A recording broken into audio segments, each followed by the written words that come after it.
Galera, eu vou ensinar aqui pra vocês como colocar os servers, né, que eu coloco.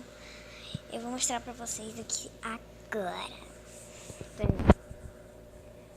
A gente vai vir aqui, né, no começo, óbvio.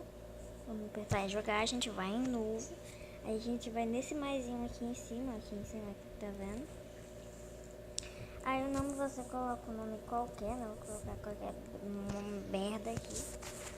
Aí a gente coloca o IP. O endereço IP você pode encontrar nos sites, em alguns sites, ou no YouTube, pesquisando por servers aí.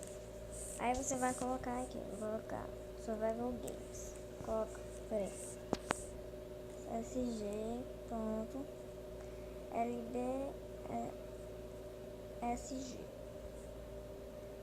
i.net.com, sei lá, esqueci. .net. Aí você coloca, aí o porta pode estar errada, né? A porta pode ser outra, você tem que olhar na descrição do vídeo lá. Aí você tem que mudar a porta se tiver. Aí você adiciona o servidor. Aí vai estar aqui aparecendo. Eu tinha o CTF e agora eu tenho os SG, que é o Survival Games. Eu vou adicionar outros aqui pra mostrar pra vocês. Deixa eu lembrar. Deixa eu colocar aqui Star Wars w.lbsg.net.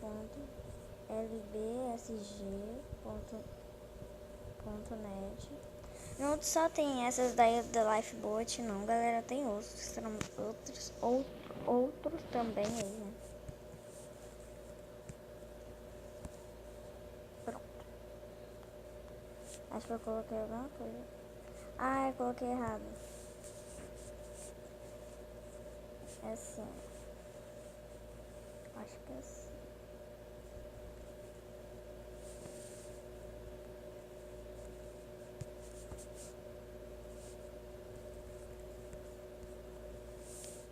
Aí você coloca, eu não lembro qual é que é o Star Wars, velho.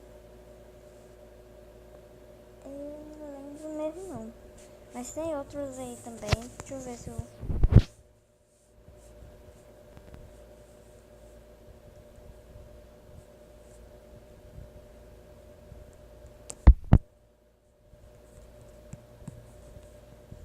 Acho que não tá funcionando do Hypixel.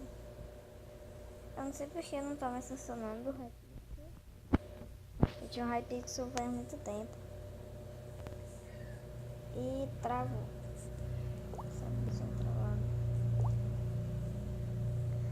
E é isso, galera.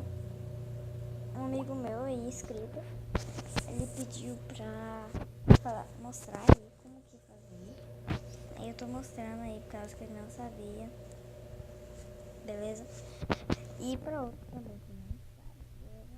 E é isso, galera. Valeu.